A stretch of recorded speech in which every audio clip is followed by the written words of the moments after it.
옛날, 아주 먼 옛날에 흰 눈이 온 세상을 하얗게 뒤덮어 상과들이 마치 소미불을 덮은 듯 고요하던 때가 있었습니다. 그 깊은 상월 마을 어귀에는 다 쓰러져가는 초가집 한 채가 위태롭게 서 있었는데 지붕의 짚은 낡아서 검게 변해 있었고 울타리는 여기저기 구멍이 뚫려 있어 찬바람이 마당을 제 집처럼 드나들었습니다.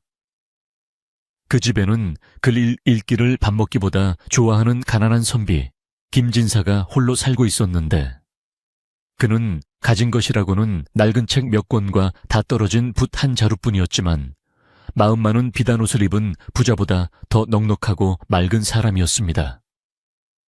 마을 사람들은 그가 세상 물정 모르고 책만 파고든다며 혀를 차곤 했지만 김진사는 아랑곳하지 않고 밤새 등잔불 아래서 성현의 말씀을 읽으며 언젠가 세상에 쓰임이 될 날을 기다리고 있었습니다. 어느 해 겨울바람이 유난히 매섭게 불어닥쳐 문풍지가 쉴 새 없이 떨리던 날 김진사는 아침 일찍부터 채비를 서둘러 읍내 장터로 나갈 준비를 하고 있었습니다.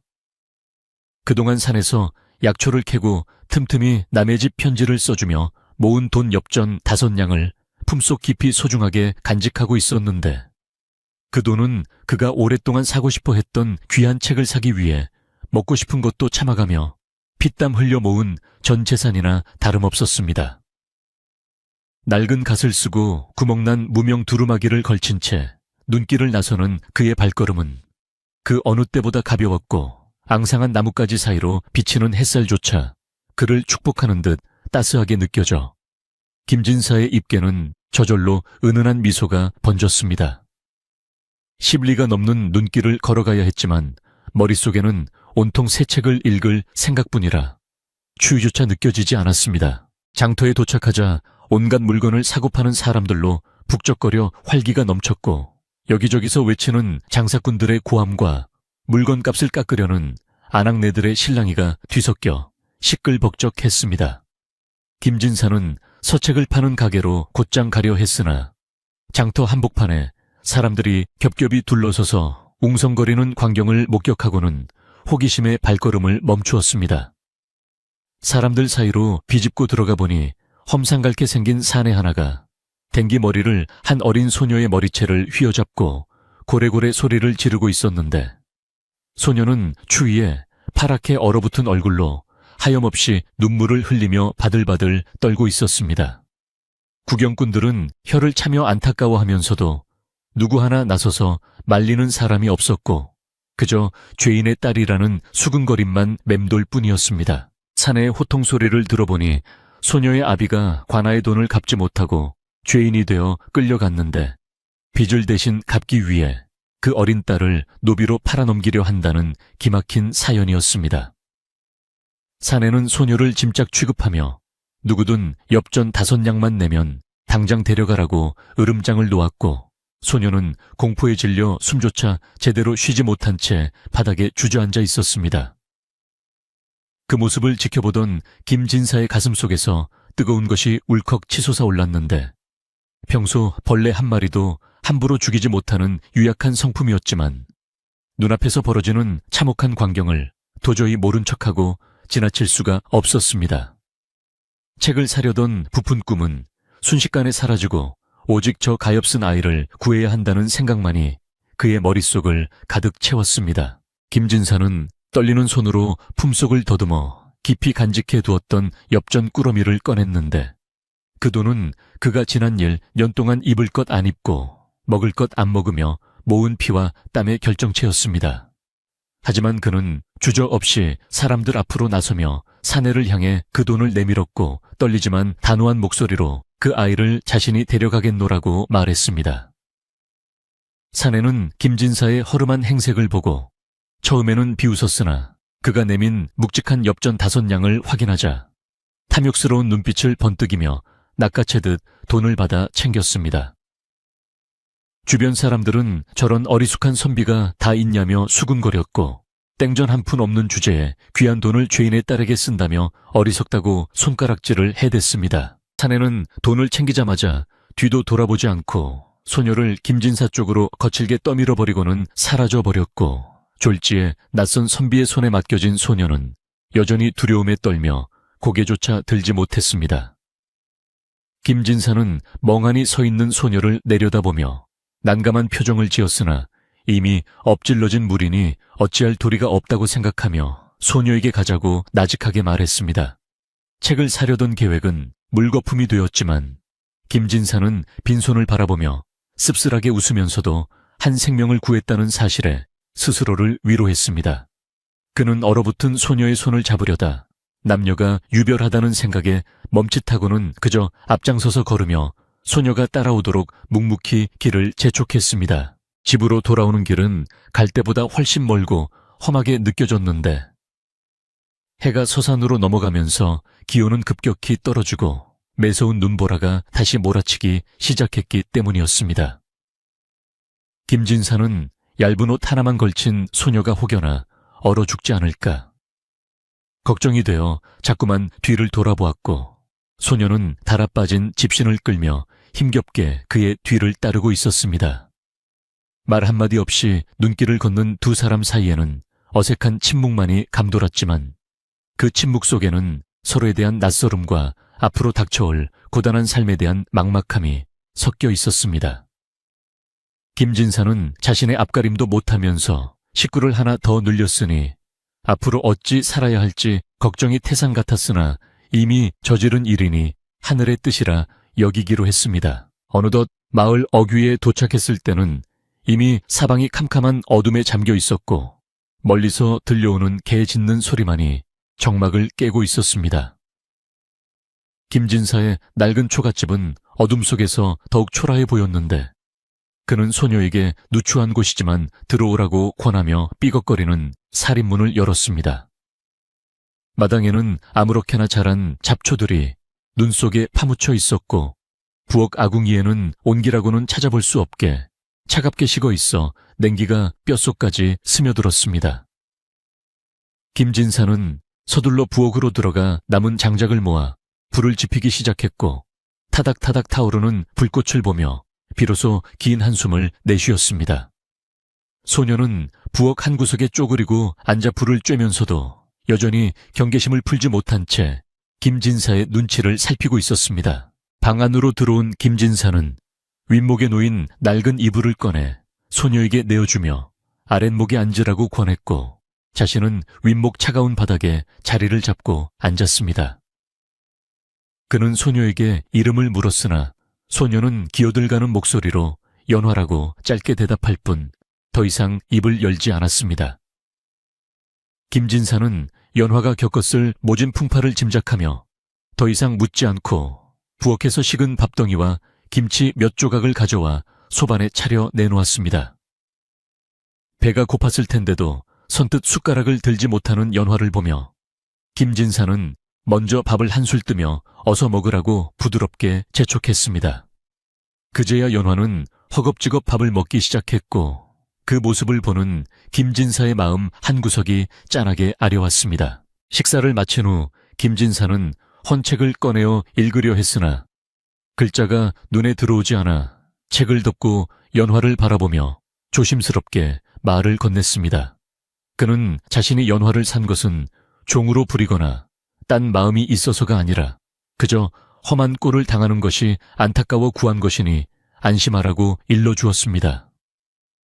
그리고 이 집은 가난하여 먹을 것도 부족하고 잠자리도 불편하겠지만 갈 곳이 정해질 때까지는 몸을 의탁해도 좋다고 덧붙였습니다. 연화는 그 말을 듣고 놀란 눈으로 김진사를 바라보았는데 이제껏 만났던 어른들과는 달리 욕심 없고 선한 눈빛을 가진 그를 보며 조금씩 굳게 닫혔던 마음의 빗장을 푸는 듯 했습니다. 김진사는 연화에게 내일부터는 편하게 지내라며 등잔불을 끄고 자리에 누웠습니다. 밤이 깊어가자 밖에서는 바람이 더욱 거세게 불어 문풍지가 요란하게 울어댔지만 방 안에는 두 사람의 숨소리가 섞이며 묘한 온기가 감돌기 시작했습니다. 김진사는 잠을 이루지 못하고 뒤척였는데 오늘 하루 동안 일어난 일이 마치 꿈만 같기도 하고 앞으로 닥칠 현실이 두렵기도 했기 때문입니다. 죄인의 딸을 거두었다는 사실이 마을에 알려지면 양반 체면에 먹칠을 한다는 비난을 피할 수 없을 것이고 가뜩이나 어려운 살림에 입이 하나 더 늘었으니 끼니 걱정도 이만저만이 아니었습니다. 하지만 그는 자신의 선택을 후회하지 않으려 애쓰며 어둠 속에서 들려오는 연화의 고른 숨소리에 귀를 기울였습니다. 그것은 외롭고 쓸쓸했던 그의 집에 처음으로 깃든 사람의 온기였기에 김진사는 왠지 모를 책임감과 함께 가슴 한편이 따뜻해지는 것을 느꼈습니다. 다음 날 아침 김진사가 눈을 떴을 때 연화는 이미 일어나 마당을 쓸고 있었는데 그 작은 몸으로 자기 키보다 큰 빗자루를 들고 씩씩하게 움직이는 모습이 대견하면서도 안쓰러워 보였습니다. 김진사는 헛기침을 하며 밖으로 나와 연화에게 그만두라고 했지만 연화는 밥값을 해야 한다며 고집스럽게 일을 멈추지 않았습니다. 그녀는 어린 나이에도 불구하고 야무진 손끝으로 부엌일이며 집안 청소를 척척 해냈고 덕분에 김진사의 퀴퀴했던 호라비 냄새 나는 집안이 조금씩 정갈해지기 시작했습니다.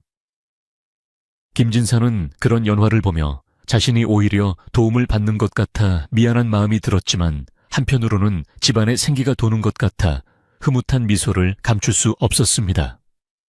그렇게 어리숙한 선비와 상처받은 소녀의 기묘한 동거는 시작되었습니다. 연화는 김진사가 글을 읽을 때면 방해되지 않도록 발소리를 죽여가며 집안일을 했고 끼니 때가 되면 없는 살림에도 정성을 다해 밥상을 차려 내왔습니다.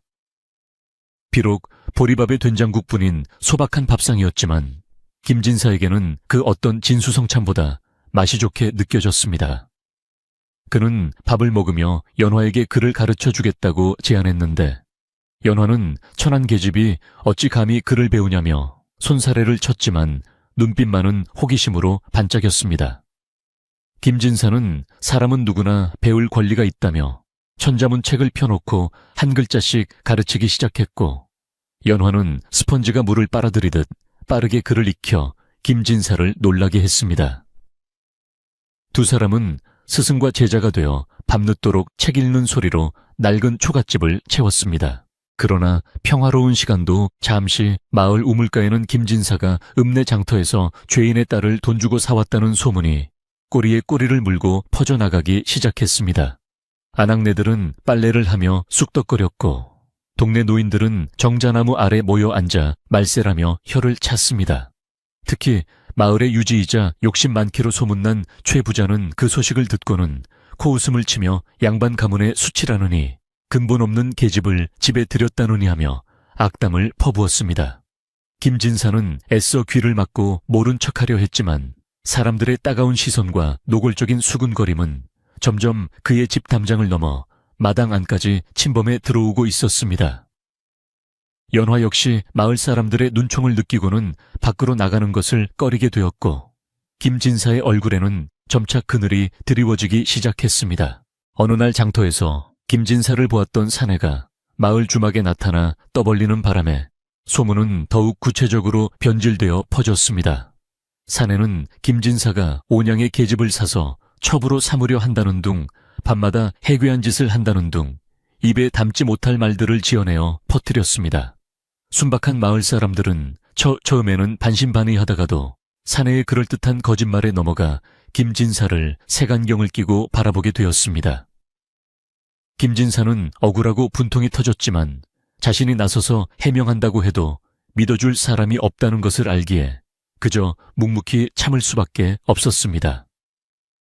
그는 연화가 상처받을까봐 걱정되어 마을 사람들의 말을 전하지 않았지만 영리한 연화는 이미 분위기를 감지하고 있었습니다. 겨울이 깊어지고 눈이 무릎까지 쌓이던 어느 날 김진사는 땔감이 떨어져 산으로 나무를 하러 가야만 했습니다. 연화는 자신이 가겠다고 나섰지만 김진사는 위험하다며 극구 말리고 지게를 지고 집을 나섰습니다. 산을 오르며 김진사는 자신의 처지를 한탄하기도 했지만 집에서 기다리고 있을 연화를 생각하며 힘을 내어 나무를 베었습니다. 그가 땀을 흘리며 나무 한 짐을 지고 내려올 때쯤 마을 입구에서는 몇몇 청년들이 모여서 김진사의 집을 가리키며 낄낄거리고 있었습니다.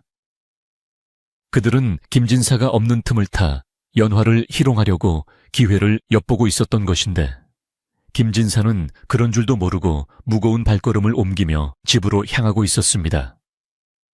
차가운 바람이 불어와 김진사의 뺨을 때렸지만 그의 마음속 불안감보다는 차라리 매서운 추위가 더 견디기 쉬웠습니다. 집에 거의 다다랐을 때 김진사는 대문 앞에서 서성거리는 낯선 그림자들을 발견하고는 가슴이 철렁 내려앉았습니다. 지게를 팽개치듯 내려놓고 달려가 보니 동네 불량배들이 담장 너머로 돌을 던지며 연화에게 나오라고 소리치고 있었습니다. 연화는 방문을 걸어 잠그고 이불을 뒤집어 쓴 채 공포에 떨고 있었을 것이 분명했습니다.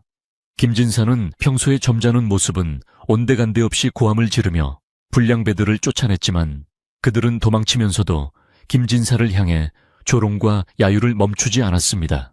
숨이 턱까지 차오른 김진사는 툇마루에 주저앉아 떨리는 가슴을 진정시켜야 했는데 이것이 단순한 괴롭힘으로 끝나지 않을 것 같은 불길한 예감이 들었기 때문입니다. 김진사는 방문을 열고 들어가 구석에 웅크리고 있는 연화를 다독이며 안심시켰지만 연화의 눈에는 이미 눈물이 그렁그렁 맺혀 있었습니다. 그녀는 자신이 이곳에 있으면 선비님께 폐만 끼치게 된다며 떠나겠다고 울먹였으나 김진사는 단호하게 고개를 저으며 절대로 그럴 수 없다고 말했습니다. 그는 연화에게 너는 죄인의 딸도 아니고 노비도 아니며 하늘이 맺어준 소중한 인연이니 누가 뭐라 해도 기죽지 말라고 당부했습니다. 김진사의 진심 어린 말에 연화는 참았던 울음을 터뜨리며 그의 품에 안겨 한참을 소리내어 울었고 김진사는 서툰 손길로 그녀의 등을 토닥여 주었습니다. 그날 밤 김진사는 굳게 결심했습니다. 무슨 일이 있어도 이 아이를 지키고 보란듯이 성공하여 사람들의 콧대를 꺾어주겠노라고 다짐했습니다. 며칠 뒤 마을에서는 정월 대보름을 맞아 달집 태우기 행사가 열릴 예정이었는데 마을 사람들은 모두 모여 풍년을 기원하고 소원을 빌기로 했습니다. 김진사는 연화와 함께 참석하고 싶었지만 사람들의 시선이 두려워 망설이고 있었습니다. 하지만 피한다고 해결될 일이 아니라는 생각에 그는 용기를 내어 연화에게 새 옷을 지어 입히고 함께 마을 회관으로 향하기로 마음먹었습니다. 비록 가진 돈은 없었지만 장롱 깊숙이 넣어두었던 어머니의 유품인 비단 자투리를 꺼내어 밤새 서툰 바느질로 연화의 저고리를 만들었습니다.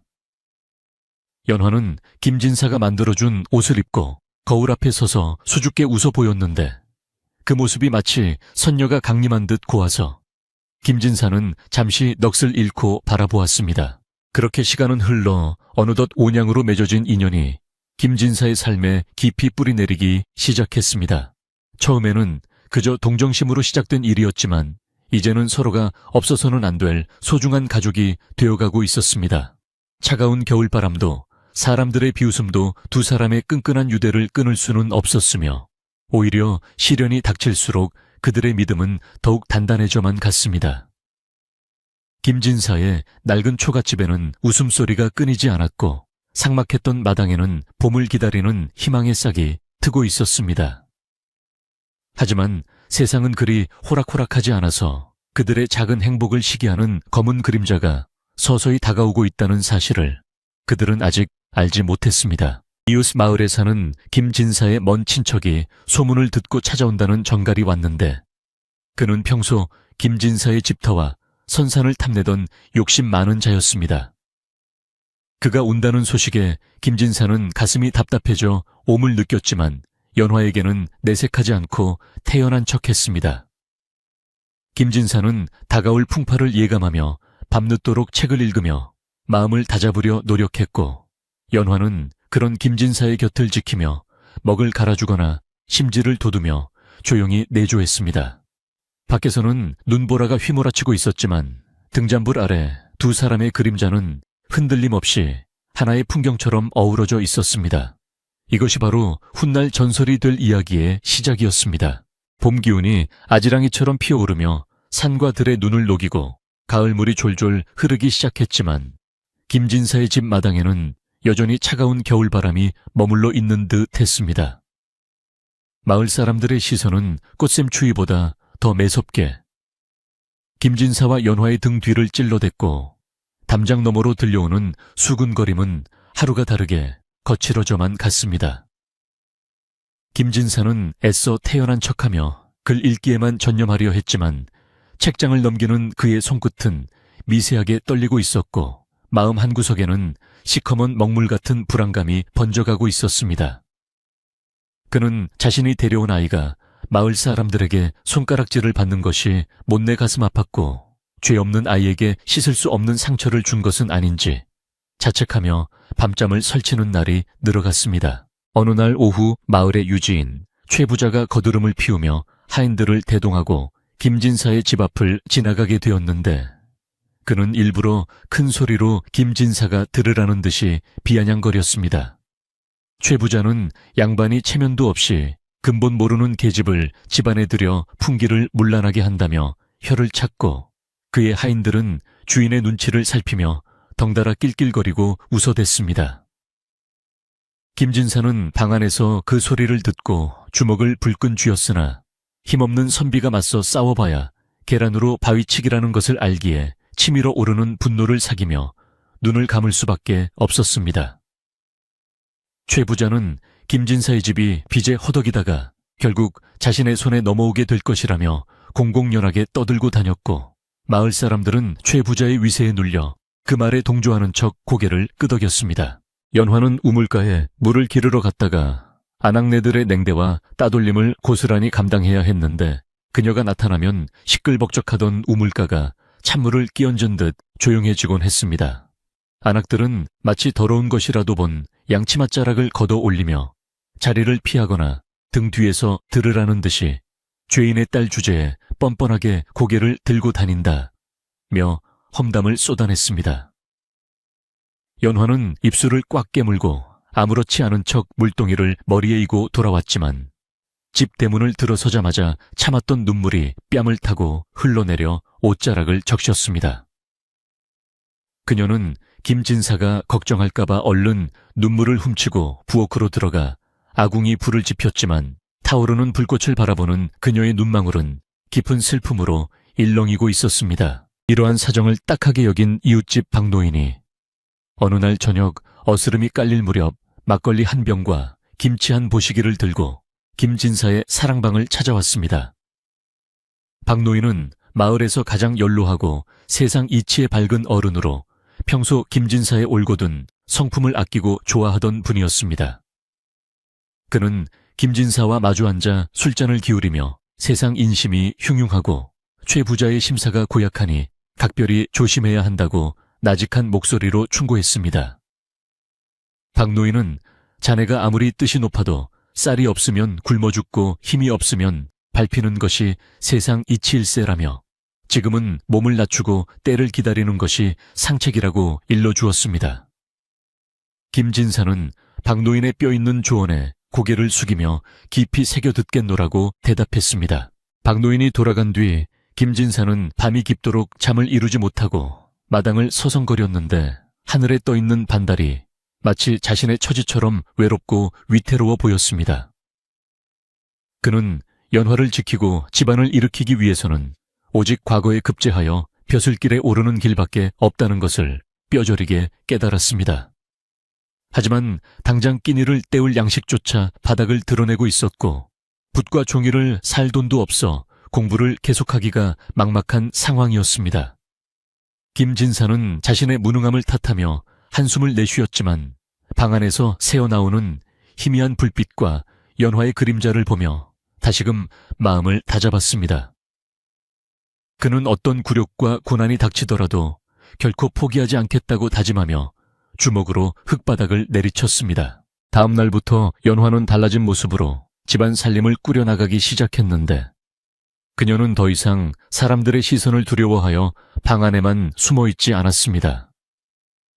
그녀는 이른 새벽 남들이 잠든 시간에 일어나 산으로 올라가 나무를 캐고 약초를 모았으며 낮에는 삭바느 질감을 구해와 손이 부르트도록 바늘을 놀렸습니다. 연화의 솜씨는 어찌나 맵시 있고 정교한지 처음에 그녀를 무시하던 주막주모조차 그녀가 만든 자수와 저고리를 보고 감탄을 금치 못했습니다. 연화는 그렇게 번푼 돈을 모아 쌀을 사고 김진사의 종이와 먹을 마련해 주었으며 김진사가 공부에만 전념할 수 있도록 굳은 일을 도맡아 처리했습니다. 그녀는 어린 나이답지 않게 당차고 생활력이 강해서 김진사는 가끔 그녀를 보며 놀라움과 고마움을 동시에 느끼곤 했습니다. 김진사는 연화가 고생하는 것을 보며 가슴이 미어지는 듯한 아픔을 느꼈지만 그녀의 정성을 헛되이 하지 않기 위해 피를 토하는 심정으로 책에 매달렸습니다. 그는 새벽 달기 울 때까지 잠시도 눕지 않고 글을 읽었으며 졸음이 쏟아지면 찬물로 세수를 하거나 허벅지를 꼬집어가며 정신을 차렸습니다. 그의 초갓집에서는 밤낮으로 글 읽는 소리가 끊이지 않았고 그 소리는 담장을 넘어 마을 사람들의 귓가까지 들려왔습니다. 개 중에는 저 양반이 드디어 미쳤나 보다며 비웃는 사람도 있었지만 김진사의 끈기와 도끼의 내심 놀라워하는 사람들도 하나둘 생겨나기 시작했습니다. 김진사와 연화는 서로를 의지하며 가난과 멸시 속에서도 꿋꿋하게 하루하루를 버텨나갔습니다. 여름이 되자 장마가 시작되어 낡은 초가집 곳곳에서 빗물이 새기 시작했는데 김진사와 연화는 양동이와 그릇을 받쳐놓고 뜬 눈으로 밤을 새워야 했습니다. 눅눅한 방 안에서 곰팡이 냄새가 진동하고 책들이 습기에 젖어 쭈글쭈글해졌지만 김진사는 젖은 책을 다림질해가며 공부를 멈추지 않았습니다. 연화는 비를 맞으며 지붕 위로 올라가 짚을 덧대고 구멍을 메웠는데 미끄러운 지붕에서 몇 번이나 떨어질 뻔한 위기를 넘기면서도 불평 한마디 하지 않았습니다. 그녀는 오직 김진사가 편안하게 공부할 수 있는 환경을 만드는 것에만 온 신경을 집중하고 있었고 자신의 몸이 망가지는 것은 안중에도 없는 듯 했습니다. 그런 연화의 헌신적인 뒷바라지는 김진사의 가슴속에 깊은 울림을 주었고 그를 더욱 강하게 단련시키는 원동력이 되었습니다. 그러던 어느 날 김진사의 먼 친척이자 욕심 많기로 소문난 조카가 갑자기 들이닥쳐 집안을 발칵 뒤집어 놓았습니다. 그는 김진사가 온양에 계집을 샀다는 소문을 듣고는 가문의 명예를 더럽혔다며 당장 연화를 내쫓으라고 고래고래 소리를 질렀습니다. 조카는 마당에 놓인 장독을 깨뜨리고 빨래를 흙바닥에 내동댕이치며 행패를 부렸는데 그 기세가 어찌나 흉포한지 김진사조차 섣불리 말리지 못하고 쩔쩔매었습니다. 조카는 사실 김진사의 집터가 탐나서 트집을 잡으러 온 것이었는데 연화의 존재는 그에게 아주 좋은 구실이 되어주었습니다. 그는 연화에게 삿대질을 하며 어디서 굴러먹던 뼈다귀가 감히 양반집에 들어와 있냐며 입에 담지 못할 욕설을 퍼부었습니다. 김진사는 더 이상 참지 못하고 조카의 앞을 가로막으며 호통을 쳤는데 평소의 유약한 모습은 찾아볼 수 없을 만큼 단호하고 위험 있는 모습이었습니다. 그는 이 아이는 내 식구이자 내 딸과 같은 존재이니 함부로 말하거나 손대지 말라고 엄하게 경고했습니다. 김진사의 뜻밖의 기세에 놀린 조카는 잠시 주춤했으나 이내 비열한 웃음을 흘리며 두고 보자 내 반드시 이 집에서 쫓겨나게 만들 테니 라고 으름장을 놓고는 돌아갔습니다. 폭풍우가 지나간 듯 엉망이 된 마당에 덩그러니 남겨진 두 사람은 한동안 말을 잇지 못하고 서로를 바라보았습니다. 김진사는 놀란 연화를 다독이며 미안하다고 말했지만 연화는 오히려 김진사의 옷매무새를 고쳐주며 괜찮다고 의연하게 대답했습니다. 이 사건 이후로 마을 사람들의 시선은 더욱 차가워졌고 최 부자는 조카를 부추겨 김진사를 압박하기 시작했습니다. 그들은 김진사가 빌려 쓴 적도 없는 빚을 갚으라고 독촉하거나 관에 거짓 투서를 넣어 김진사를 공영에 빠뜨리려 했습니다. 김진사는 억울함을 호소하려 관할을 찾아갔지만 사또는 이미 최 부자에게 뇌물을 받은 터라 김진사의 말을 들어주기는커녕 오히려 문전박대하며 쫓아냈습니다. 세상의 모든 문이 닫힌 듯한 절망적인 상황 속에서도 김진사는 결코 무릎 꿇지 않았습니다. 그는 흙탕물이 튀어 더러워진 도포자락을 털어내며 언젠가 반드시 정의가 승리한다는 것을 보여주겠노라고 이를 악물었습니다. 가을이 깊어가고 찬바람이 불어오자 먹고 사는 문제는 더욱 심각해졌는데 쌀독은 이미 바닥을 드러낸 지 오래였고 땔감도 턱없이 부족했습니다. 연화는 산에서 도토리를 주워 묵을 쓰고 말라 비틀어진 시래기로 죽을 끓여 끼니를 이었지만 그마저도 양이 적어 김진사에게 대부분을 양보하고 자신은 물로 배를 채우는 날이 많았습니다. 김진사는 연화의 얼굴이 날이 갈수록 야위어가는 것을 보며 가슴이 찢어지는 듯했지만 자신이 해줄 수 있는 것이 아무것도 없다는 사실에 비참함을 느꼈습니다.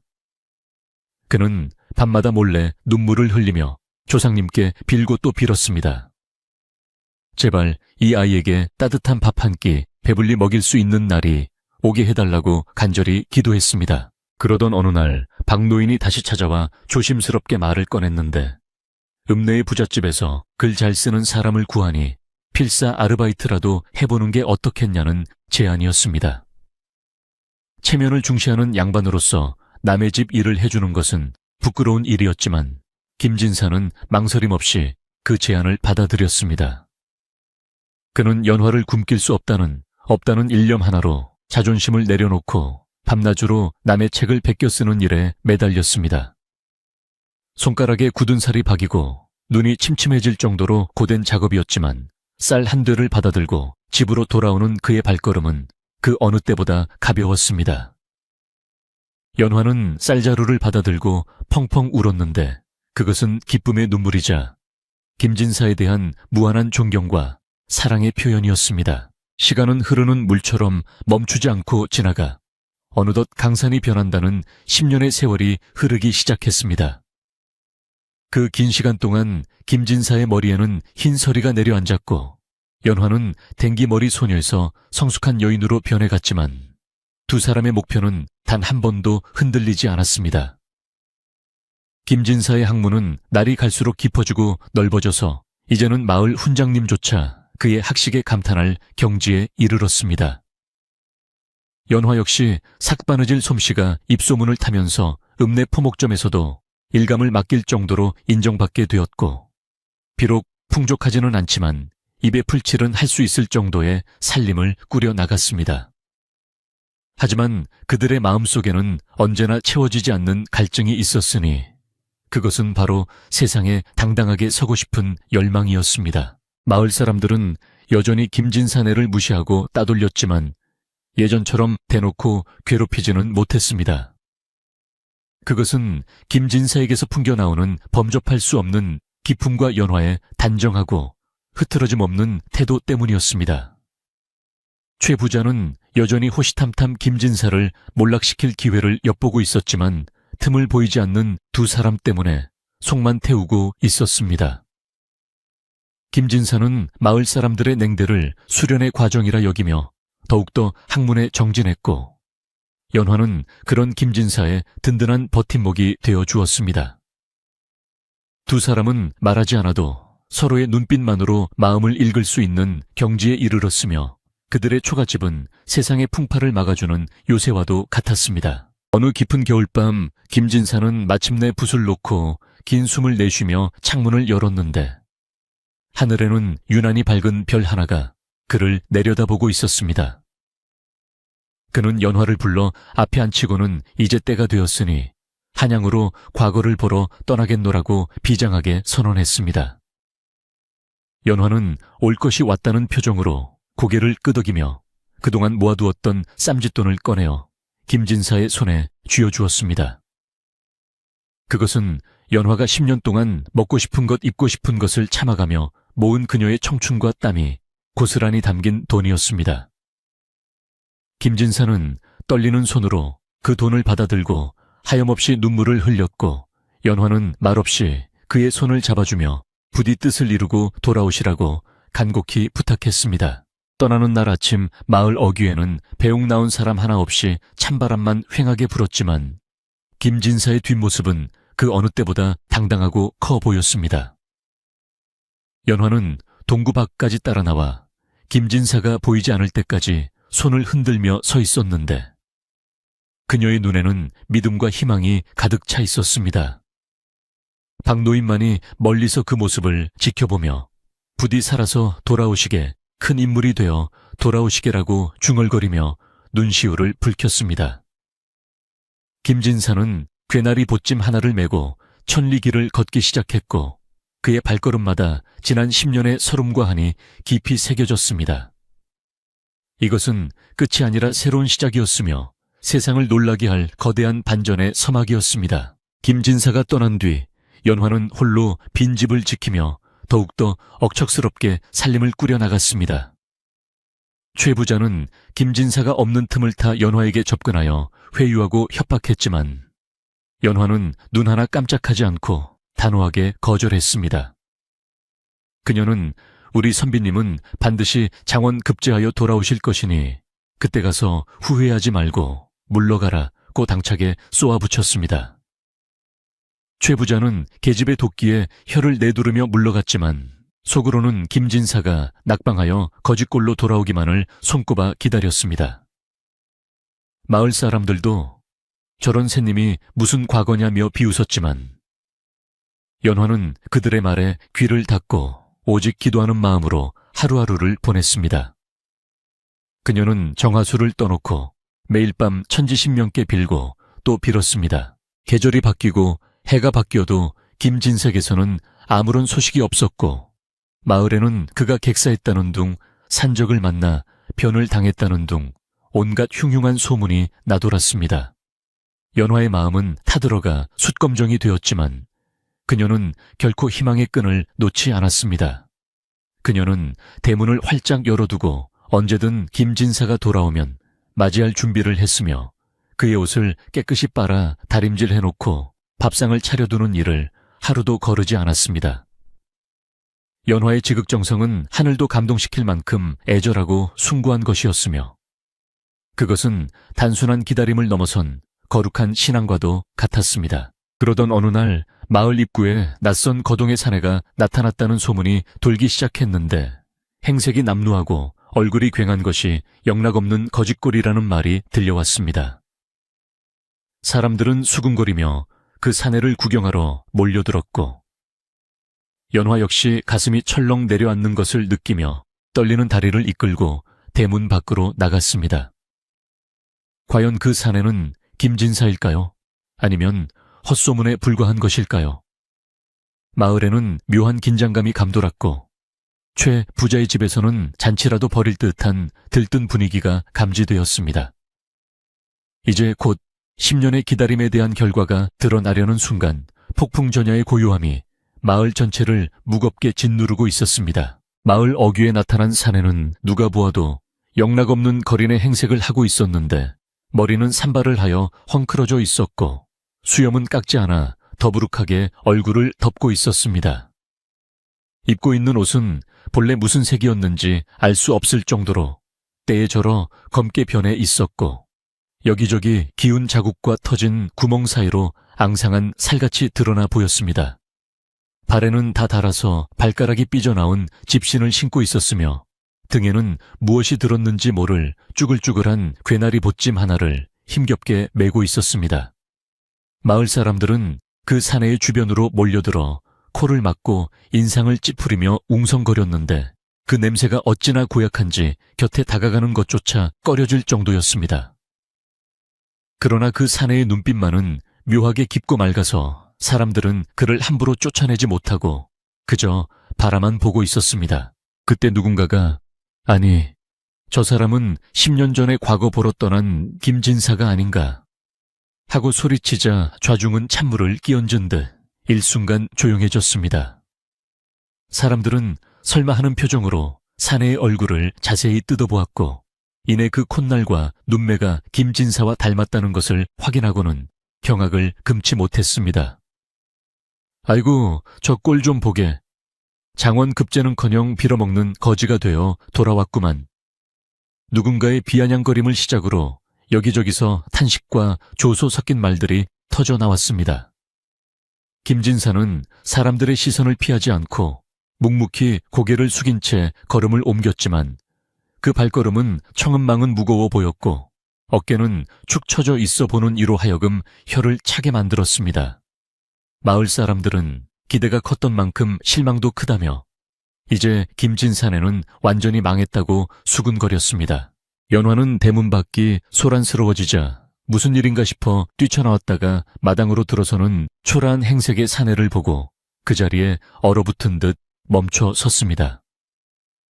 10년이라는 긴 세월 동안 하루도 빠짐없이 그리워하고 기다렸던 님이었지만 눈앞에 나타난 모습은 상상조차 하지 못했던 비참한 몰골이었기 때문입니다. 하지만 연화는 이내 정신을 차리고 와락 달려가 사내의 품에 안겼는데 냄새나고 더러운 옷 따위는 그녀에게 아무런 문제가 되지 않았습니다. 서방님 살아 돌아오셨군요. 살아만 오시면 된다고 빌었는데 정말 돌아오셨군요. 연화는 김진사의 가슴에 얼굴을 묻고 하염없이 눈물을 쏟아냈고 그 울음소리는 마당을 가득 메우며 듣는 이들의 가슴을 먹먹하게 만들었습니다. 김진사는 떨리는 손으로 연화의 등을 토닥이며 미안하다는 말만 되풀이했습니다. 최 부자는 김진사가 거짓골로 돌아왔다는 소식을 듣고는 무릎을 치며 박장대소했는데 10년 묵은 체증이 확 내려가는 듯한 통쾌함을 느꼈기 때문입니다. 그는 당장 하인들을 불러 모아 김진사의 집으로 향하며 내 오늘이야말로 그 콧대 높은 놈의 길을 팍 꺾어놓고 집 문서를 받아내리라고 호언장담했습니다. 최 부자가 도착했을 때 김진사는 마루에 걸터앉아 연화가 떠다준 물을 마시고 있었는데 그 모습이 더할 나위 없이 처량해 보였습니다. 최 부자는 김진사 앞에 거드름을 피우며 서서 이복의 진사 과거 급제하여 금이 환향한다더니 꼴이 아주 볼만하구만. 그동안 내 돈 갚을 생각은 안 하고 밥 동량이나 하고 다녔는가 하며 비웃음 섞인 어조로 도발했습니다. 김진사는 최 부자의 모욕적인 언세도 불구하고 아무런 대꾸도 하지 못한 채 고개를 깊이 숙이고만 있었는데 마치 죄인이라도 된 듯 위축된 모습이었습니다. 최 부자는 그런 김진사가 더욱 만만하게 보여 기세등등해졌고 지팡이로 마당 바닥을 쿵쿵 내리찍으며 으름장을 놓았습니다.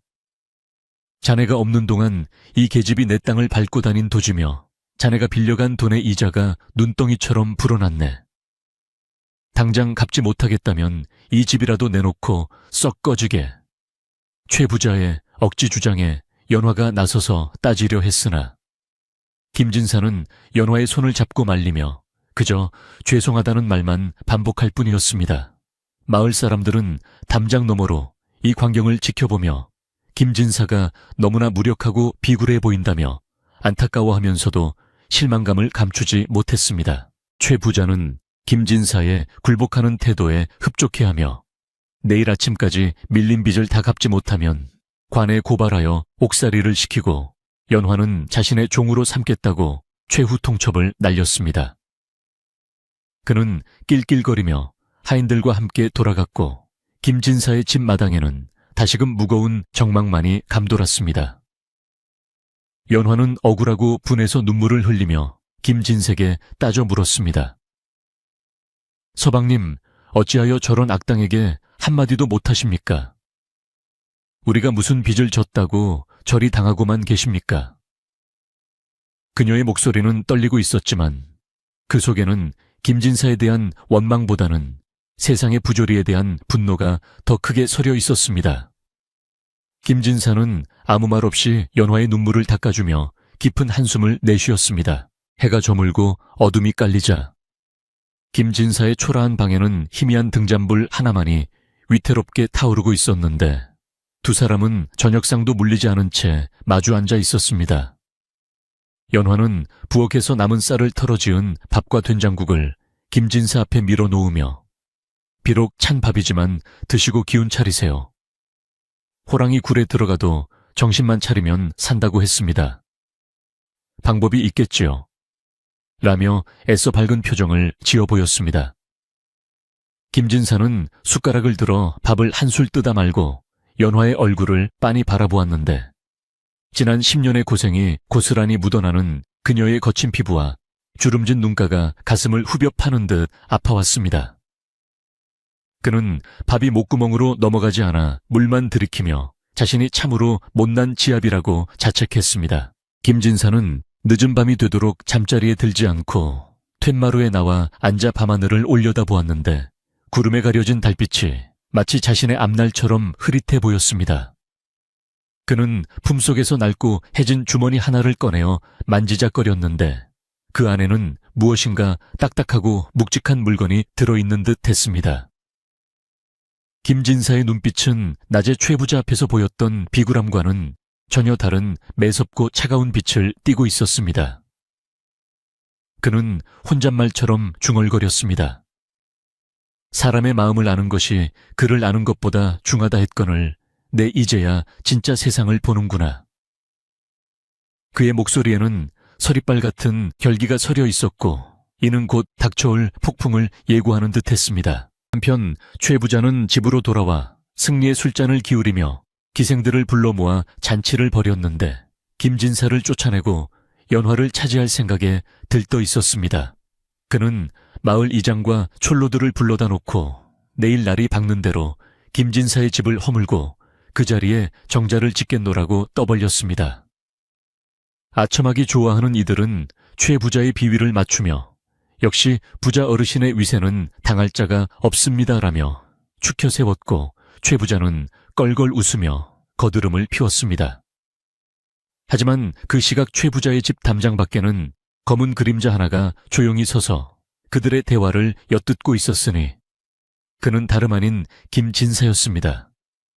그는 어둠 속에서 주먹을 불끈 쥐고 최 부자의 집을 노려보다가 소리 없이 사라졌습니다. 다음 날 새벽 동이 트기도 전에 김진사의 집 살인문 앞에는 박노인이 지팡이를 짚고 서성거리고 있었는데 밤새 걱정이 되어 한숨도 못 잤는지 얼굴이 퀭해 보였습니다. 박노인은 김진사가 나오기를 기다렸다가 다가가 손을 잡으며 여보게 자네가 오죽 힘들었으면 빈손으로 왔겠나. 내 비록 가진 것은 없으나 이 돈이라도 가지고 어디 멀리 떠나 살게나 하며 꼬깃꼬깃한 쌈짓돈을 건넸습니다. 김진사는 박노인의 주름진 손과 따뜻한 마음씨에 가슴이 뭉클해져 눈시울이 뜨거워졌습니다. 그는 박노인의 돈을 정중히 거절하며 어르신 걱정 마십시오. 해가 뜨면 모든 것이 제자리를 찾을 것입니다. 라고 의미심장한 말을 남겼습니다. 박노인은 김진사의 당당한 태도에 의아해하면서도 왠지 모를 믿음이 생겨 고개를 끄덕였습니다. 날이 완전히 밝자 최 부자는 약속대로 건장한 하인들과 몽둥이를 든 패거리를 이끌고 김진사의 집으로 들이닥쳤는데 마을 사람들도 무슨 일이 일어날지 궁금하여 구름대처럼 몰려들었습니다. 최 부자는 마당 한가운데서 뒷짐을 지고 서서 김진사 약속한 시간이 지났다.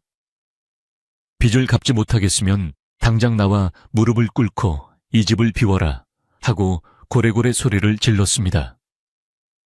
하인들은 몽둥이로 장독을 깨부수고 방문을 발로 차며 행패를 부리기 시작했고 겁에 질린 연화는 김진사의 옷자락을 붙잡고 부들부들 떨었습니다. 하지만 김진사는 태연하게 방문을 열고 나와 마루 끝에 서서 그 광경을 차갑게 내려다보고 있었습니다. 그의 옷은 여전히 남루했지만 그 기세만큼은 천하를 호령할 장군처럼 위엄이 넘쳤습니다. 김진사는 하인들을 향해 멈추라고 일갈했는데 그 목소리가 어찌나 우렁차고 기백이 넘치는지 난동을 부리던 하인들이 순간적으로 움찔하며 멈춰 섰습니다. 최 부자는 김진사의 돌변한 태도에 당황했으나 곧 코웃음을 치며 거짓골을 하고서 아직도 양반 타령이냐 여봐라. 저놈을 끌어내려 멍석마리를 해라 하고 명령했습니다. 하인들이 다시 달려들려 하자 김진사는 품속에서 무언가를 꺼내어 높이 치켜들었습니다. 햇살을 받아 번쩍이는 그 물건은 낡은 녹그릇도 아니요 엽전 꾸러미도 아니었습니다. 그것은 바로 5마리의 말이 그려진 임금님이 하사하신 마패였습니다. 찬란한 금빛이 마당 가득 퍼져나가자 사람들의 눈이 휘둥그레졌습니다. 암행어사 출두야. 김진사의 외침과 동시에 마을 어귀에 매복해 있던 역졸들이 육모방망이를 들고 암행어사 출두야를 복창하며 물밀듯이 들이닥쳤습니다. 순식간에 김진사의 집 마당은 역졸들로 가득 찼고 최 부자와 그의 하인들은 도간에 든 쥐꼴이 되어 허둥지둥 도망치려 했으나 이미 포위망은 좁혀진 뒤였습니다. 마을 사람들은 너무나 놀라 입을 다물지 못한 채 그 자리에 주저앉거나 엎드렸고 연화조차 믿기지 않는 광경에 눈만 껌빡이고 있었습니다. 거렁뱅이인 줄만 알았던 김진사가 바로 임금의 명을 받고 탐관오리와 악덕 양반을 벌하러 온 암행어사였던 것입니다. 10년의 침묵과 인내는 바로 이 순간을 위한 철저한 준비였음이 드러났습니다. 김진사는 마루에서 내려와 역졸들이 가져온 관복으로 갈아입었는데 흉흉한 청색 도포에 옥관자를 하고 가슴에는 흉배를 단 그의 모습은 그야말로 눈부시게 빛났습니다. 조금 전까지 그를 비웃던 최 부자는 사시나무 떨듯 떨며 땅바닥에 머리를 쳐박고 살려달라고 애원했습니다. 아이고 나으리, 제가 죽을 죄를 지었습니다. 눈이 멀어 나으리를 알아보지 못했으니 부디 목숨만은 살려주십시오. 최 부자의 비굴한 목소리가 마당에 울려 퍼졌지만 김진사의 표정은 서리발처럼 차가웠습니다. 그는 최 부자 앞으로 다가가 낮은 목소리로 꾸짖었습니다. 네가 10년 전부터 나의 집을 탐내고 죄 없는 나의 사람을 괴롭힌 것을 내가 모를 줄 알았더냐. 네 죄는 하늘이 알고 땅이 알거늘 어찌 용서를 구하느냐. 김진사는 마을 사또까지 소환하여 최 부자와 결탁한 죄를 묻기 시작했는데 사또는 관복도 제대로 갖춰 입지 못한 채 달려와 김진사 앞에 넙죽 엎드렸습니다. 사또 역시 최 부자의 뇌물을 받고 김진사의 억울함을 외면했던 장본인이었기에 변명의 여지가 없었습니다. 김진사는 사또의 관모를 벗기고 직위를 박탈한 뒤 그 자리에서 곤장을 칠 것을 명했습니다. 백성의 고혈을 빨아먹고 힘있는 자에게 아부하는 관리는 나라의 존벌레와 같다. 엄히 다스려 본보기를 보이리라. 곤장이 내리쳐질 때마다 사또와 최 부자의 비명소리가 마을을 뒤흔들었고 그동안 그들에게 억눌려 살았던 마을 사람들은 10년 묵은 체증이 내려가는 듯 단 시원함을 느꼈습니다. 이 소동 속에서 연화는 멍하니 서 있다가 다리에 힘이 풀려 주저앉고 말았는데 너무나 큰 충격과 기쁨이 한꺼번에 밀려와 정신을 차릴 수가 없었기 때문입니다. 김진사는 엄한 표정으로 죄인들을 다스리다가도 연화 쪽을 바라볼 때면 따뜻하고 애틋한 눈빛을 보내며 안심시켰습니다. 그는 역졸들에게 명하여 연화를 부축하게 하고 방 안에 들어가 쉬도록 배려했습니다. 마을 사람들은 그제야 사태를 파악하고 자신들이 김진사를 무시하고 욕했던 것을 뼈저리게 후회하며 고개를 들지 못했습니다. 개중에는 김진사에게 잘 보이기 위해 앞다투어 최 부자의 죄상을 고발하는 이들도 있었으나 김진사는 그들의 기회주의적인 태도 또한 꿰뚫어 보고 있었습니다. 김진사는 최 부자의 창고를 열어 그동안 불법으로 모은 곡식과 재물을 모두 꺼내어 마을 사람들에게 골고루 나눠주도록 명했습니다.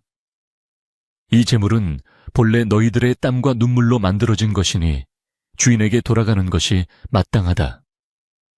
굶주림에 시달리던 마을 사람들은 뜻밖의 횡재에 환호성을 지르며 김진사의 이름을 연호했습니다.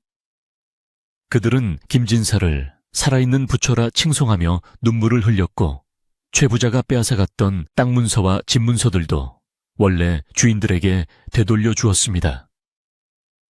김진사의 판결은 공정하고 명쾌하여 억울한 사람이 한 명도 없게 했으니 그의 지혜와 덕망이 온 고을에 널리 퍼지게 되었습니다. 해가 중천에 떴을 때 김진사의 집 마당은 축제 분위기로 바뀌어 있었는데 사람들은 덩실덩실 춤을 추며 기쁨을 나누었습니다. 하지만 김진사는 그 소란스러움 속에서도 오직 한 사람 연화만을 생각하고 있었습니다. 그는 업무를 대강 마무리하고 서둘러 방으로 들어갔는데 연화는 여전히 믿기지 않는다는 듯 멍한 표정으로 앉아 있었습니다. 김진사는 연화의 앞에 무릎을 꿇고 앉아 그녀의 거친 손을 두 손으로 감싸 쥐었습니다. 부인 많이 놀라셨소. 내 신분을 숨기고 이리 늦게 밝힌 것은 세상의 인심을 확인하고 옥석을 가리기 위함이었소. 그동안 나를 믿고 기다려주어 진심으로 고맙소. 김진사가 처음으로 연화를 부인이라 칭하자 연화의 눈에서 다시금 뜨거운 눈물이 왈칵 쏟아졌습니다. 연화는 흐느끼며 말했습니다. 나으리 저는 천한 죄인의 딸입니다. 어찌 저 같은 것을 부인이라 부르십니까? 저는 그저 나으리의 그림자로 사는 것만으로도 족합니다. 김진사는 고개를 저으며 단호하게 말했습니다. 아니요, 당신은 내 생명의 은인이자 내가 가장 힘들 때 곁을 지켜준 유일한 사람이오. 양반의 껍데기보다 당신의 진심이 천배 만배 더 귀하오. 내 이제 당신을 정실 부인으로 맞아 그동안의 서름을 모두 갚아주리다. 김진사의 진심 어린 고백에 연화는 목이 메어 말을 잇지 못했고 두 사람은 서로를 부둥켜 안고 오열했습니다. 방 밖에서는 사람들의 환호성이 들려왔지만 방 안에는 두 사람만의 애틋하고 진한 사랑만이 가득 찼습니다. 김진사는 곧이어 마을 사람들을 모두 마당에 모이게 하고 중대 발표를 하겠다고 선언했습니다. 그는 연화를 자신의 옆에 세우고 당당한 목소리로 공표했습니다. 이 사람은 오늘부터 내 정실 부인이니 누구든 이 사람을 하대하거나 업신여기는 자는 내 칼이 용서치 않을 것이다. 마을 사람들은 모두 엎드려 축하드립니다 마님 하고 외쳤고 연화는 부끄러움에 얼굴을 붉히면서도 김진사의 손을 꼭 잡고 놓지 않았습니다. 최 부자와 그 일당들은 포승줄에 묶여 끌려가면서도 김진사와 연화의 모습을 보며 땅을 치고 후회했습니다. 진정한 승리자는 권력이나 재물을 가진 자가 아니라 끝까지 신의를 지키고 사랑을 믿은 자라는 것을 그들은 너무 늦게 깨달았던 것입니다. 그날 밤 김진사의 집에서는 조촐하지만 뜻깊은 잔치가 벌어졌습니다. 박노인을 상석에 모시고 마을의 가난하고 소외된 이들을 초대하여 따뜻한 밥과 술을 대접했습니다. 김진사는 화려한 관복을 벗고 다시 편안한 옷으로 갈아입은 뒤 사람들과 어울려 웃고 떠들며 회포를 풀었습니다. 그는 자신이 겪었던 지난 10년의 세월이 결코 헛되지 않았음을 확인했고 무엇보다 소중한 사람을 지킬 수 있는 힘을 얻게 된 것에 감사했습니다. 달빛이 교교하게 비치는 마당에서 김진사와 연화는 서로를 바라보며 말없이 미소 지었습니다. 이제 그들 앞에는 고난과 시련 대신 꽃길만이 펼쳐져 있을 것만 같았습니다. 그러나 이야기는 여기서 끝이 아니었습니다. 김진사가 해결해야 할 마지막 과제가 남아 있었으니 그것은 바로 연화의 아버지가 쓴 억울한 누명을 벗기는 일이었습니다. 김진사는 다음 날 바로 한양으로 올라가 임금님께 상소문을 올리고 재심을 청구할 계획을 세웠습니다. 연화는 아직 그 사실을 모르고 있었지만 김진사는 그녀에게 최고의 선물을 안겨주기 위해 다시 한번 신발끈을 조여 매었습니다. 온양으로 시작된 인연이 이제는 한 가문의 운명을 바꾸고 나아가 나라의 정의를 바로 세우는 거대한 물결이 되어가고 있었습니다. 밤은 깊어가고 풀벌레 소리가 자장가처럼 들려오는 평화로운 시골 마을의 밤이었습니다. 폭풍구가 휩쓸고 지나간 뒤에 하늘이 유난히 맑고 푸르드 암행어사 출두 소동이 지나간 다음 날 아침 마을에는 전례 없는 고요함과 평온함이 찾아왔습니다. 어제까지만 해도 서슬퍼런 칼날 같았던 긴장감은 눈 녹듯 사라지고 그 자리에는 새로운 질서와 화해의 기운이 감돌기 시작했습니다. 김진사는 관복을 정갈하게 갖추어 입고 대청마루에 앉아 있었는데 그의 표정은 어제 죄인들을 심판할 때의 엄격함보다는 한결 부드럽고 온화해져 있었습니다. 그는 마당을 쓸고 있는 하인들을 물리고 연화를 불러 자신의 옆자리에 앉히며 이제 모든 것이 제자리를 찾아갈 것이라고 나직하게 말했습니다. 연화는 밤새 너무 많이 울어 눈이 퉁퉁 부어 있었지만 그 얼굴에는 더 이상 두려움이나 그늘이 남아있지 않았습니다. 김진사는 마을 사람들을 다시 한번 집 앞으로 불러 모았는데 이번에는 죄를 묻기 위함이 아니라 묵은 오해를 풀고 진정한 이웃으로 거듭나기 위한 자리였습니다. 소식을 들은 마을 사람들은 어제와는 달리 두려움 반, 호기심 반의 표정으로 하나둘씩 모여들었고 그 중에는 어제의 잘못이 부끄러워 고개를 들지 못하는 이들도 많았습니다. 김진사는 모여든 사람들을 천천히 둘러보며 입을 열었는데 그의 목소리는 크지 않았으나 사람들의 가슴을 파고드는 힘이 있었습니다. 그는 지난 10년 동안 자신과 연화가 겪었던 서름과 고통을 이야기하는 대신 사람이 사람을 귀하게 여겨야 하는 이유와 도리에 대해 담담하게 이야기했습니다. 사람들은 숨소리조차 죽이고 그의 말 한마디 한마디에 귀를 기울였습니다. 여러분, 내가 10년 전 이 아이를 온양에 데려왔을 때 모두가 나를 비웃고 이 아이를 죄인의 딸이라 손가락질했습니다. 허나 죄는 미워하되 사람은 미워하지 말라는 옛말이 있듯이 핏줄이 죄가 될 수는 없는 법입니다. 김진사의 말에 마을 사람들은 웅성거림을 멈추고 숙연해졌습니다. 그는 품속에서 낡은 서찰 한 통을 꺼내어 사람들에게 보여주며 이것이 바로 연화 아버지의 무죄를 입증하는 증거라고 밝혔습니다. 사실 김진사는 암행어사가 된 직후부터 연화 아버지의 사건을 비밀리에 재수사해 왔으며 최 부자와 전임 사또가 공모하여 멀쩡한 양민을 죄인으로 둔갑시킨 사실을 밝혀낸 것이었습니다. 사람들은 그제야 자신들이 헛소문에 소가 죄 없는 사람을 괴롭혔다는 사실을 깨닫고 탄식했습니다. 그때 마을 어귀에서 역졸들이 호위하는 가마 한 채가 들어오고 있었는데 가마의 문이 열리고 백발이 성성한 노인 한 분이 부축을 받으며 내렸습니다. 그는 다름 아닌 억울하게 누명을 쓰고 10년 넘게 귀양살이를 해야 했던 연화의 아버지였습니다. 김진사가 사람을 보내어 미리 모셔온 것이었는데 연화는 아버지를 보자마자 아버님 하고 외마디 비명을 지르며 버선발로 뛰어 내려갔습니다. 꿈에서도 그리던 아버지가 살아 돌아온 것을 본 연화는 아버지의 품에 안겨 오열했고 노인 역시 딸의 등을 어루만지며 하염없이 눈물을 흘렸습니다. 10년의 한이 눈물로 씻겨 내려가는 그 극적인 상봉 장면에 지켜보던 마을 아낙네들도 옥고름으로 눈물을 훔치며 함께 울어주었습니다. 김진사는 마루에서 내려와 연화의 아버지에게 큰 절을 올리며 장인어른 늦게 모셔와 죄송합니다. 이제야 억울함을 풀어드리고 따님을 지킬 수 있게 되었습니다. 라고 정중하게 인사했습니다. 연화의 아버지는 떨리는 손으로 김진사의 손을 잡고 일으켰으며 자네가 내 딸을 살리고 나를 살렸네.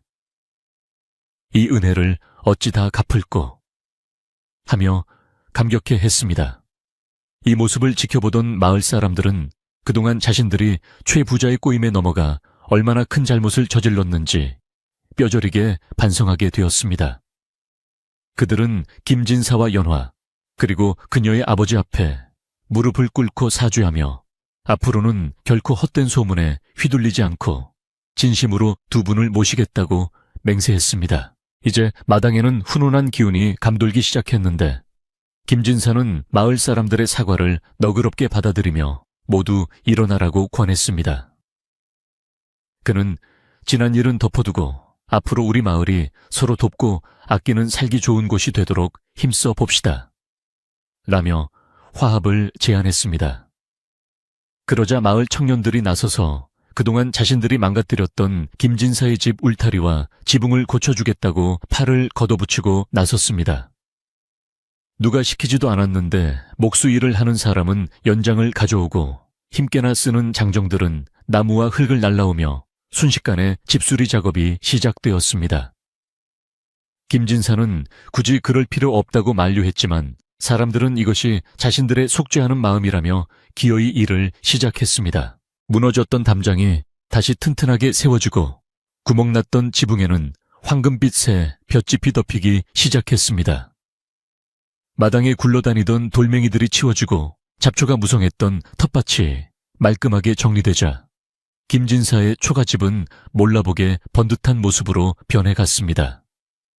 아낙네들은 각자 집에서 가져온 쌀과 반찬으로 음식을 장만하여 마당 한편에 솥을 걸고 잔치 준비를 서둘렀습니다. 어제까지만 해도 적대적이었던 공간이 이제는 온 마을 사람들이 함께 땀 흘리고 웃음을 나누는 화합의 장으로 탈바꿈한 것입니다. 연화는 부엌에서 아낙들과 함께 전을 부치고 국을 끓이며 10년 만에 처음으로 마을 사람들의 따뜻한 정을 느낄 수 있었습니다. 그녀의 얼굴에는 웃음꽃이 활짝 피어났습니다. 김진사는 사랑방문을 활짝 열어두고 박노인과 연화의 아버지를 모셔 술상을 대접했는데 세 사람은 술잔을 기울이며 지난날의 회포를 풀었습니다. 박노인은 내 평생 이렇게 기쁜 날은 처음일세. 자네가 정말 큰일을 해냈어. 라며 김진사의 어깨를 두드려 주었고 연화의 아버지는 연신 고개를 끄덕이며 사위에 대한 만족감을 드러냈습니다.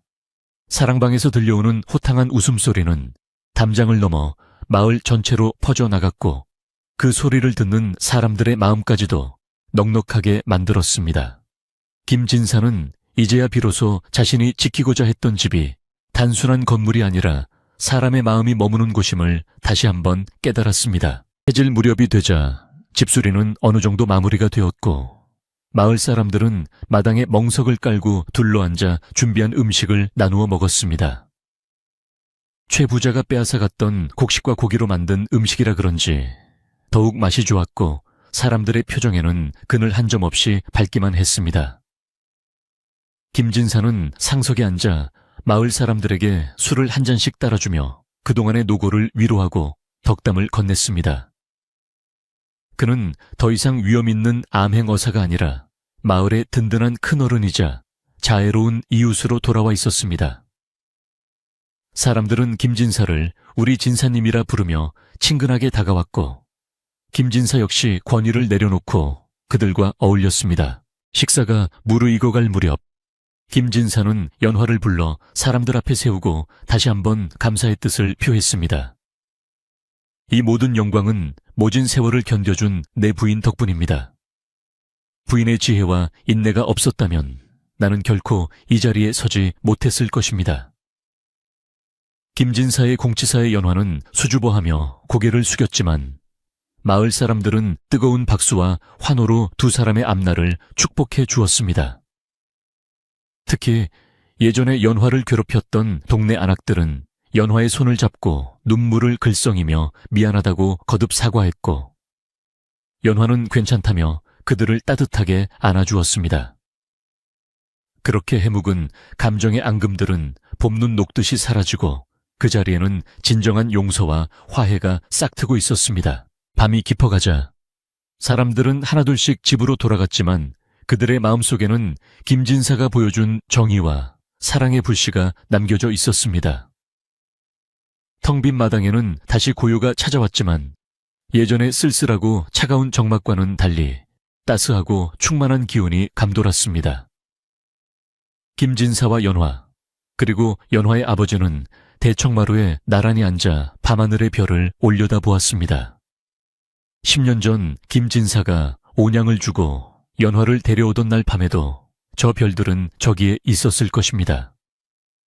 하지만 그때는 앞날을 알 수 없는 불안한 별빛이었다면 지금은 그들의 앞길을 비춰주는 희망의 등불처럼 찬란하게 빛나고 있었습니다. 김진사는 연화의 손을 꼭 잡으며 나직하게 말했습니다.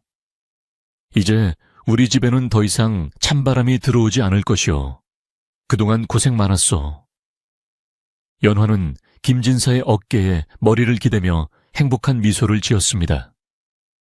서방님, 저는 고생이라 생각한 적 없습니다. 서방님과 함께한 모든 시간이 제게는 축복이었습니다. 두 사람의 대화를 듣고 있던 연화의 아버지는 흐뭇한 표정으로 뒷짐을 지고 방으로 들어갔고 젊은 부부만의 오붓한 시간이 이어졌습니다.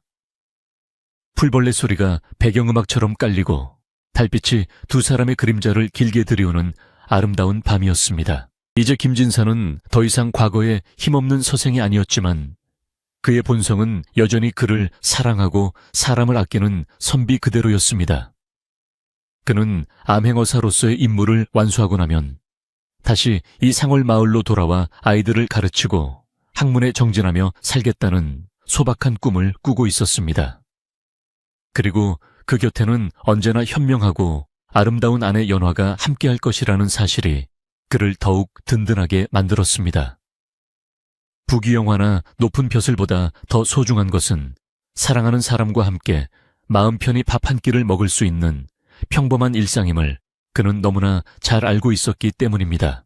다음 날부터 김진사의 집은 마을의 사랑방이자 배움터로 변모하기 시작했습니다.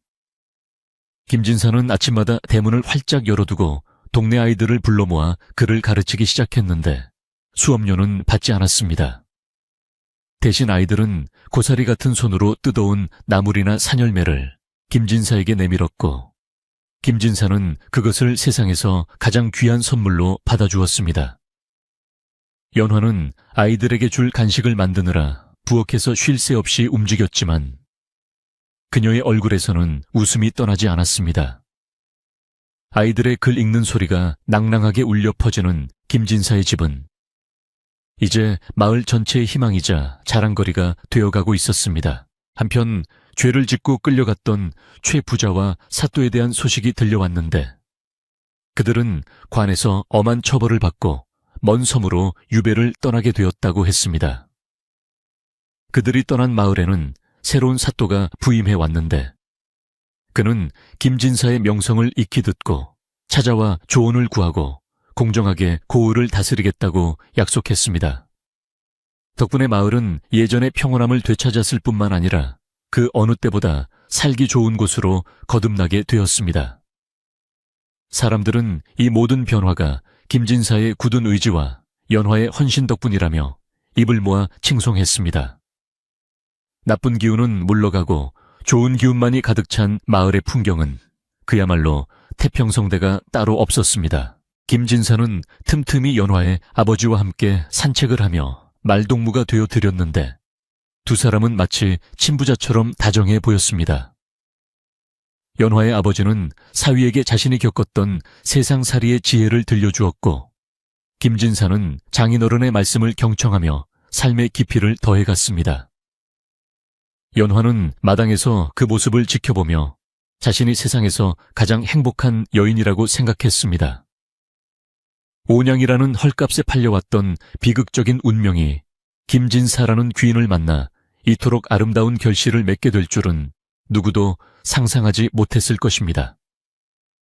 이것은 단순한 우연이 아니라 하늘이 감동하여 맺어준 필연적인 인연이었음을 이제는 모두가 믿게 되었습니다. 어느 날 오후 김진사는 연화를 불러 뒷마당으로 데려갔는데 그곳에는 작은 매화나무 한 그루가 심어져 있었습니다.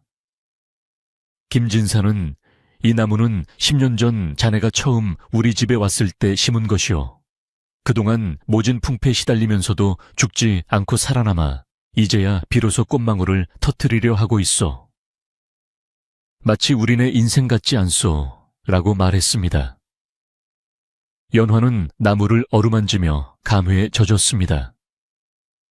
앙상했던 가지에 피어난 하얀 매화꽃은 고난을 이겨낸 그들의 사랑처럼 순결하고 고귀한 자태를 뽐내고 있었습니다. 두 사람은 꽃나무 아래서 서로의 손을 잡고 앞으로 다가올 모든 계절을 함께 맞이하겠노라고 다시 한번 다짐했습니다. 이제 이야기는 마지막 장을 향해 흘러가고 있습니다.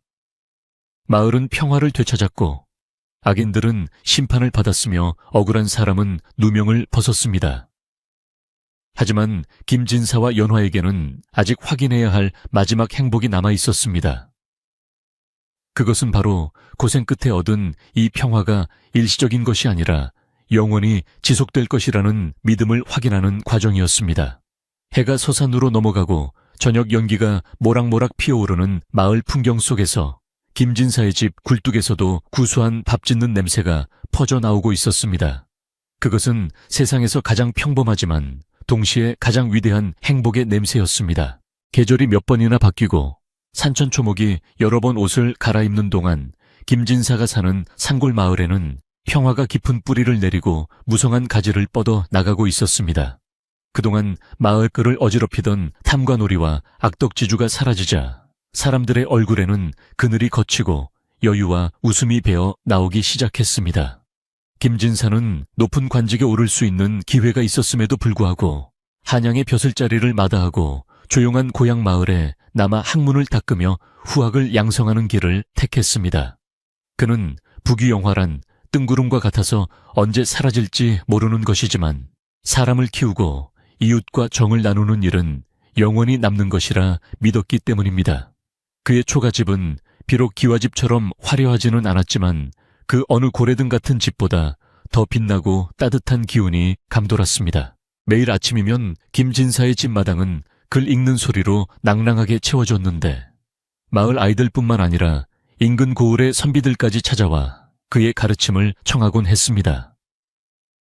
김진사는 찾아오는 이들을 막지 않고 마루에 둘러앉아 성현의 말씀을 강론했는데 글자 그 자체보다는 그 안에 담긴 사람의 도리와 마음가짐을 더욱 강조했습니다. 그는 글을 안다는 것은 남을 무시하고 군림하기 위함이 아니라 자신의 부족함을 깨닫고 낮은 자세로 세상을 섬기기 위함이다 라고 늘 가르쳤습니다. 아이들은 김진사의 깊은 뜻을 다 이해하지는 못했지만 그의 온화한 눈빛과 진심 어린 목소리에서 큰 감동을 받고 바르게 자라났습니다.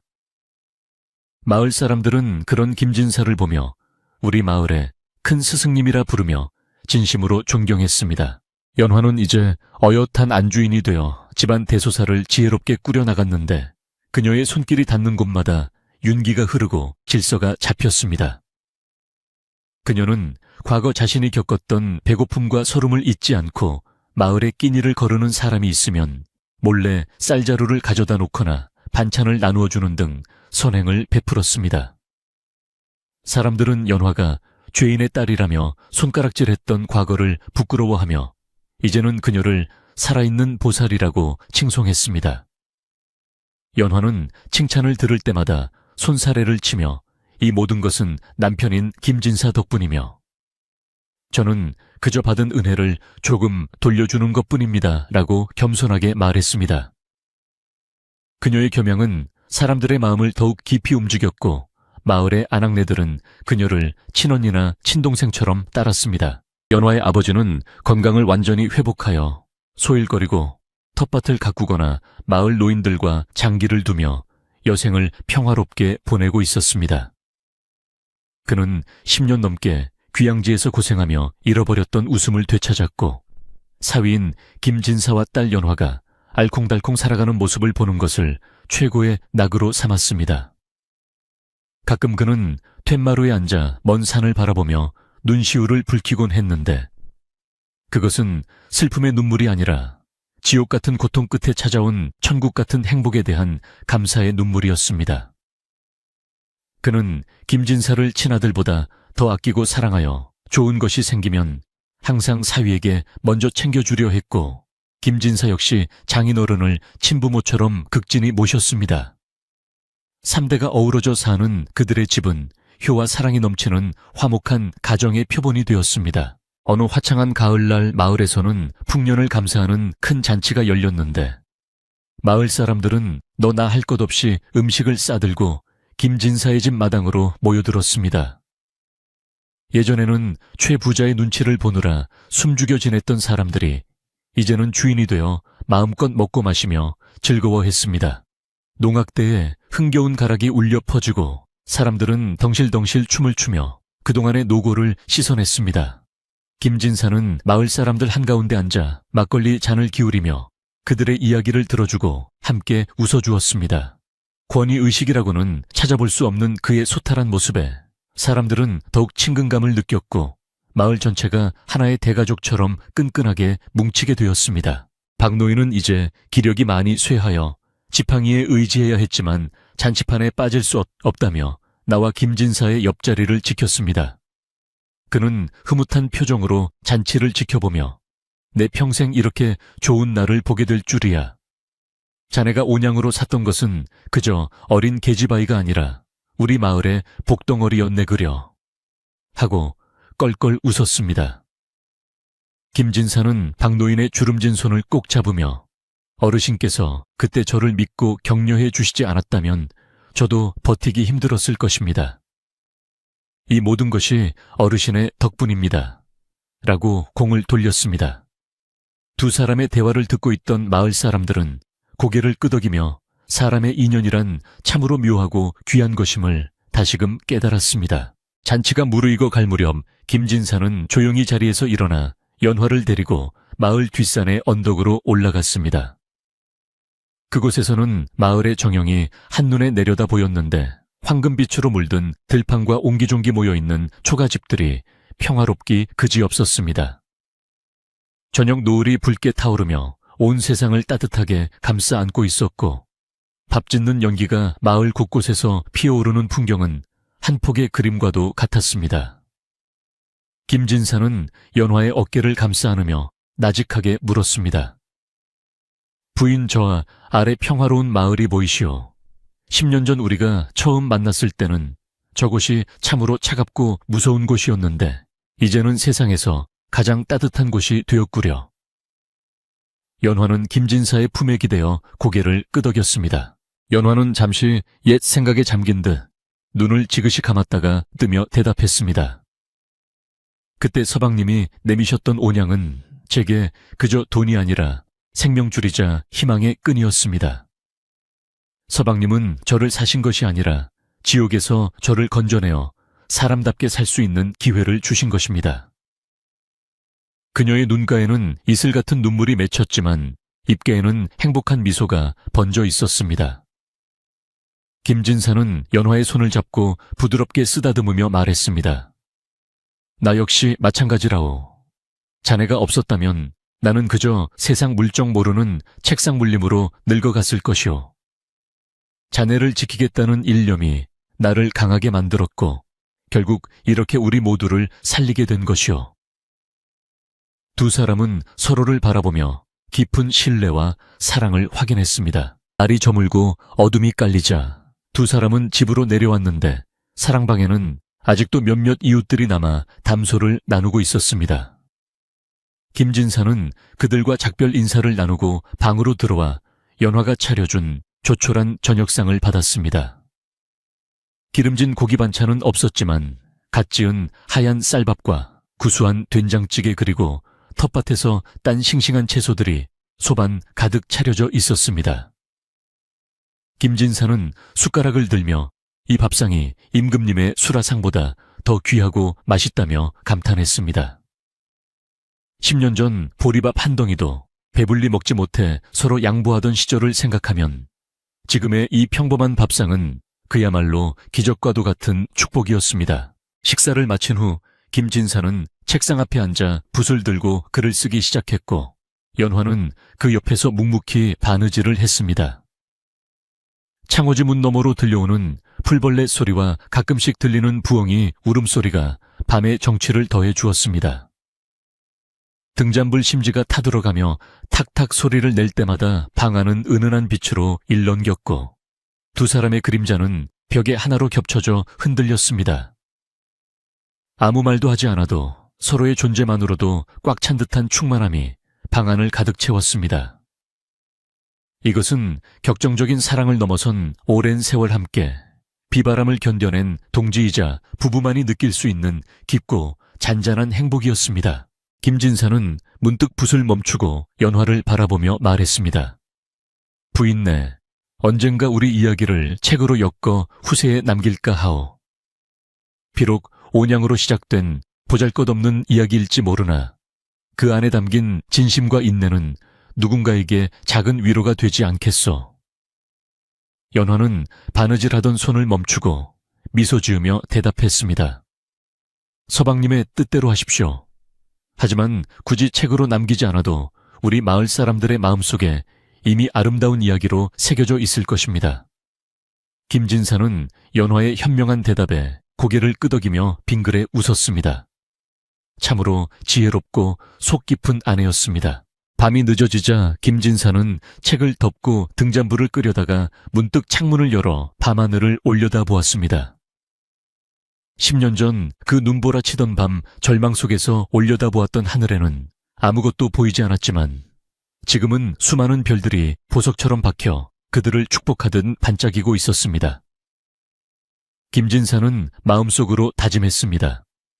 이 평화와 행복을 지키기 위해 남은 생애 동안 더욱 겸손하고 베풀며 살아가겠노라고. 그리고 자신의 곁을 지켜주는 이 사람을 생이 다하는 날까지 아끼고 사랑하겠노라고 맹세했습니다. 그는 밤 공기를 깊이 들이마시며 가슴 벅찬 감동을 느꼈습니다. 김진사가 창문을 닫고 자리에 눕자 연화가 따뜻한 이불을 덮어주며 안녕히 주무세요, 서방님 하고 나직하게 속삭였습니다.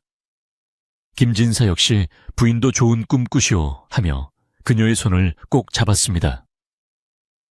방 안은 어두워졌지만 두 사람의 마음속에 켜진 등불은 꺼지지 않고 더욱 환하게 타올랐습니다. 그 등불은 어떤 시련과 고난이 닥쳐와도 결코 꺼지지 않을 사랑과 믿음의 불빛이었습니다. 마을에 개 짖는 소리도 잦아들고 세상 모든 것이 잠든 깊은 밤, 김진사와 연화의 초가집만이 고요한 평화 속에 잠겨 있었습니다. 세월은 흘러 김진사와 연화도 언젠가는 흙으로 돌아갔지만 그들의 이야기는 입에서 입으로 전해져 전설이 되었습니다. 마을 사람들은 힘든 일이 있거나 억울한 일을 당할 때면 온양으로 사람을 구하고 세상을 바꾼 김진사 이야기를 기억하게라며 서로를 위로하고 용기를 북돋워 주었습니다. 그리고 마을 어귀에 서 있는 늙은 정자나무 아래에서는 할머니들이 손자들의 무릎을 베고 누워 옛날 이야기를 들려주곤 했습니다. 옛날에 아주 어리숙한 선비가 살았는데 말이야. 죄인의 딸을 온양에 사서 10년 뒤에 모두를 무릎 꿇게 만들었단다. 그게 무슨 힘으로 그랬는지, 아니 바로 진심이라는 힘이란다. 바람이 불 때마다 정자나무 잎사귀들이 사각거리는 소리는 마치 김진사가 글 읽는 소리 같기도 하고 연화가 다듬이질하는 소리 같기도 했습니다. 그 소리는 마을 사람들에게 정직하게 살면 반드시 복을 받고 진심은 통한다는 진리를 끊임없이 속삭여 주는 듯 했습니다. 상골 마을의 밤은 깊어가고 사람들은 저마다의 꿈속에서 김진사와 연화를 만나며 편안한 잠을 청했습니다. 세상이 아무리 험하고 각박해도 사랑과 정의가 살아 숨쉬는 한 희망은 사라지지 않는다는 것을 보여준 그들의 이야기는 영원히 그 마을에 그리고 우리들의 마음속에 남을 것입니다. 이야기는 여기서 끝이 납니다. 밤이 깊었으니 이제 근심 걱정은 모두 내려놓으시고 편안한 밤 보내시기를 바랍니다.